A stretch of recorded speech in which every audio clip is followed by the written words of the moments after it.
Hi guys, welcome to Lair the Lycan, aka the HQ of metal.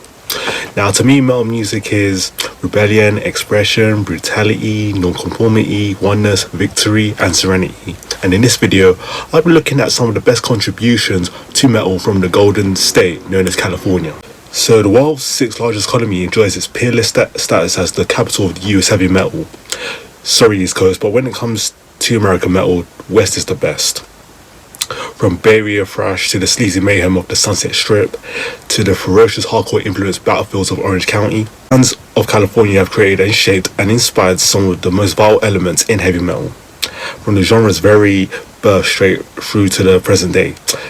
Here are some of the biggest metal bands to emerge from the Golden State.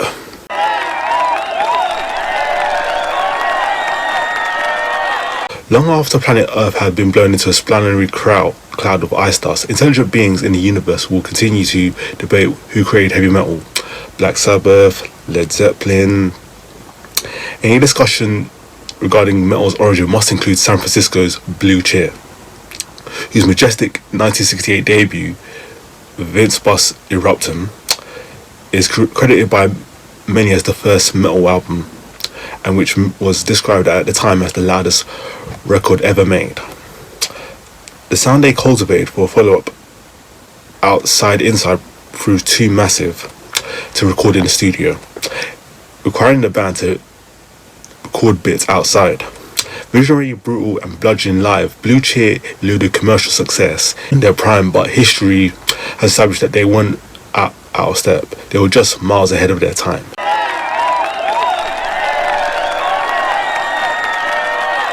Cloning is a tool for meditation that asks one to focus on an unsolvable riddle such as, what is the sound of one hand clapping? Or how would metal sound today? How would metal sound today without Slayer?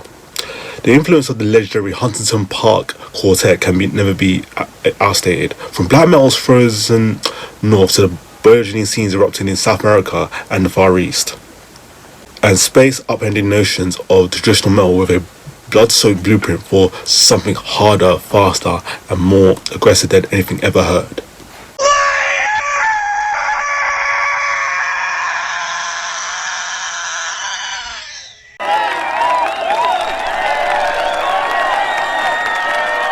In Los Angeles in 1990, Tool showed no desire to fit into any known genre.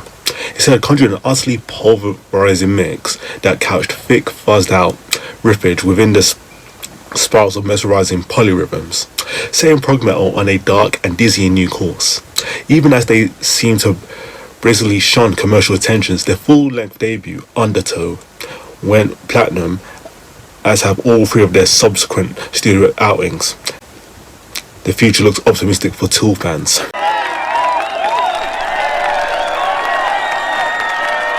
Storming onto the early noughties metalcore scene from Orange County, Avenged Sevenfold have evolved into one of metal's most commercially successful outfits of the last 20 years. While the unapologetic mainstream appeal will always alienate certain factions, the band's arena-friendly barrage of metal and hard rock continues to inspire feverish global adoration, and their seventh studio outing, The Stage, has cemented their status among metal's newest generational vanguards.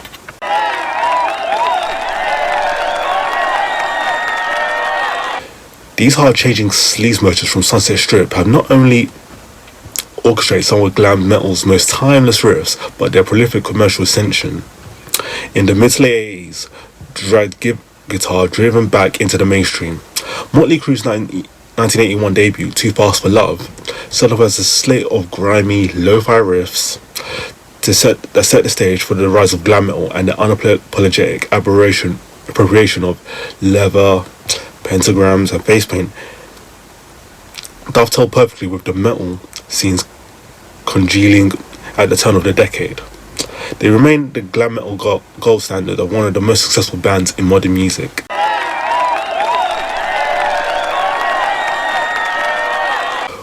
With their resinous, down-tuned riffage, sprawling psychedelic voyaging and blazing thrash tempos, Cayuse emerged from California's painted mystical desert in the 90s and bestowed upon the world the sticky, sweet gift of stoner metal. Though eluding the commercial appeal of their contemporaries, Cayuse inspired not only simply a new sound but an entire scene.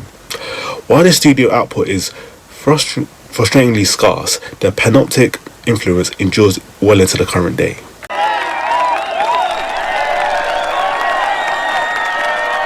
After one of the most brutal dismissals in music history, Dave Mustaine founded Megadeth as both a creative outlet for his jaw-dropping fretboard virtuosity and a hard-hitting payback for the guys in Metallica, who had unceremoniously kicked him out in '83. While Metallica's reign commercially supreme, Megadeth have earned every ounce of their legendary status through an album-rich catalogue that includes offerings such as Rust in Peace, Peace Sells, remain one of the most important institutions, and their recent release Dystopia reveals that the band have plenty of petrol left in their tank.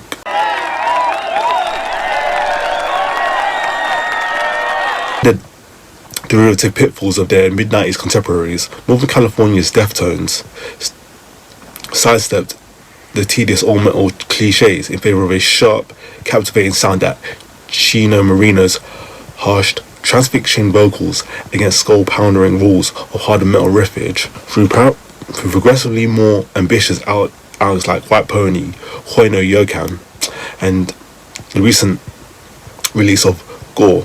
Deftones have affirmed their enduring commitment to evolution and experimentation, and their crossover appeal continues to attract both critical accolades and legions of horn-throwing new acolytes.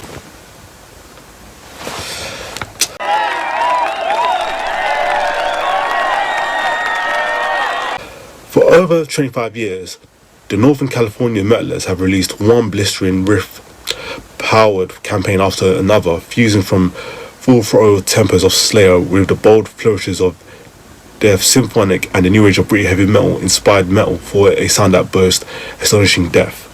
While Burn My Eyes, The Burning Red, Through the Ashes of Empires, established Machine Head as extreme metal icons, they would release their true tour de force, The Blackening, 13 years into their career.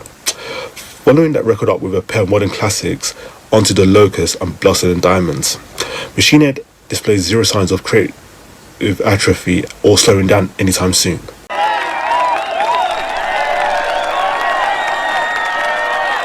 The historically celebrated release of their studio outing, Hardwired to Self-Destruct, has only confirmed Metallica's status as the biggest band in the world, period.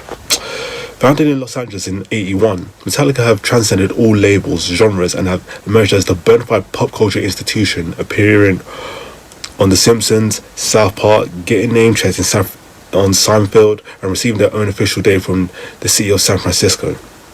After moving to the Bay Area in 1983, James, Kirk, Cliff, and Lars co-authored the thrash revolution behind their first album, Kill 'Em All and Ride the Lightning. To date, they've sold over 100 million albums worldwide, and you can hardly get through a few minutes of professional football, hockey, or baseball game without hearing something from the Black Album. They are everywhere, and I'm absolutely fine with that.